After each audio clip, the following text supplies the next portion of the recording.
Hello ಎಲ್ರಿಗೂ ನಮಸ್ಕಾರ. ನನ್ನ ಹೆಸರು ಪೃಥ್ವಿರಾಜ.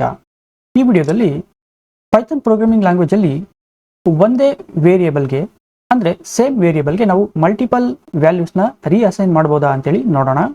ಇಲ್ಲಿ ನೋಡಿ, ನಾನು 10 ವ್ಯಾಲ್ಯೂನ ಎಕ್ಸ್ಗೆ ಅಸೈನ್ ಮಾಡಿದ್ದೀನಿ. ಸೊ ಈಗ ಎಕ್ಸ್ ವ್ಯಾಲ್ಯೂ ಏನಾಗಿದೆ, 10 ಆಗಿದೆ. ಈಗ ಅದೇ ಸೇಮ್ ವ್ಯಾಲ್ಯೂಗೆ ನಾವು 20ನ ಅಸೈನ್ ಮಾಡೋಣ. ನೋಡಿ, ಎಕ್ಸ್ ವ್ಯಾಲ್ಯೂ ಏನಾಯಿತು, 20 ಆಯಿತು. ಮತ್ತೆ ಅದೇ ವೇರಿಯೇಬಲ್ಗೆ 30ನ ಅಸೈನ್ ಮಾಡೋಣ. ನೋಡಿ, the recent value of X became 30. ಅಂದರೆ ರೀಸೆಂಟ್ ವ್ಯಾಲ್ಯೂ ಆಫ್ ಎಕ್ಸ್ ಏನಾಯಿತು, 30 ಆಯಿತು. ಇದರ ಅರ್ಥ ಏನಪ್ಪಾ ಅಂತಂದರೆ, ಪೈಥಾನ್ ಪ್ರೋಗ್ರಾಮಿಂಗ್ ಲ್ಯಾಂಗ್ವೇಜಲ್ಲಿ a variable will look for the recent value assigned for it. ಅಂದರೆ ಯಾವ ಒಂದು ರೀಸೆಂಟ್ ವ್ಯಾಲ್ಯೂನ ನಾವು ಅಸೈನ್ ಮಾಡಿರ್ತೀವಿ, ಆ ಒಂದು ವ್ಯಾಲ್ಯೂನ ವೇರಿಯೇಬಲ್ ಏನು ಮಾಡುತ್ತೆ, ಮೆಮೊರಿ ಲೊಕೇಶನಲ್ಲಿ ಆಕ್ಟಿವ್ ಆಗಿ ಇಟ್ಕೊಳ್ಳುತ್ತೆ.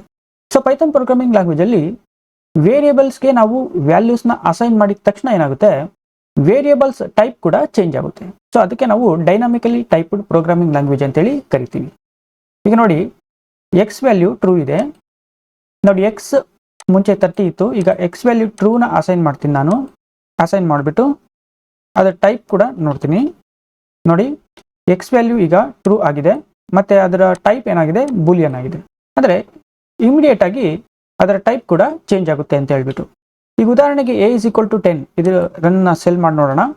ನೋಡಿ, ಈ ಸೆಲ್ನ ರನ್ ಮಾಡಿದಾಗ ಎ ಏನಾಗಿದೆ, ಇಂಟಿಜರ್ ವ್ಯಾಲ್ಯೂ ಆಗಿದೆ.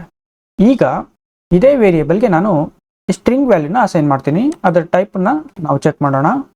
ನೋಡಿ, ಸ್ಟ್ರಿಂಗ್ ವ್ಯಾಲ್ಯೂನ ಅಸೈನ್ ಮಾಡಿದ ತಕ್ಷಣ ಎ ವೇರಿಯೇಬಲ್ ಟೈಪ್ ಏನಾಯಿತು, ಸ್ಟ್ರಿಂಗ್ ಆಯಿತು instead of integer value. So ಅಂದರೆ ಯಾವ ಒಂದು ರೀಸೆಂಟ್ ವ್ಯಾಲ್ಯೂನ ನಾವು ಅಸೈನ್ ಮಾಡ್ತೀವಿ, ಅದರ ಟೈಪನ್ನು ವೇರಿಯೇಬಲ್ಲು ಪಡ್ಕೊಳ್ಳುತ್ತೆ ಅಂತ ಹೇಳ್ಬಿಟ್ಟು.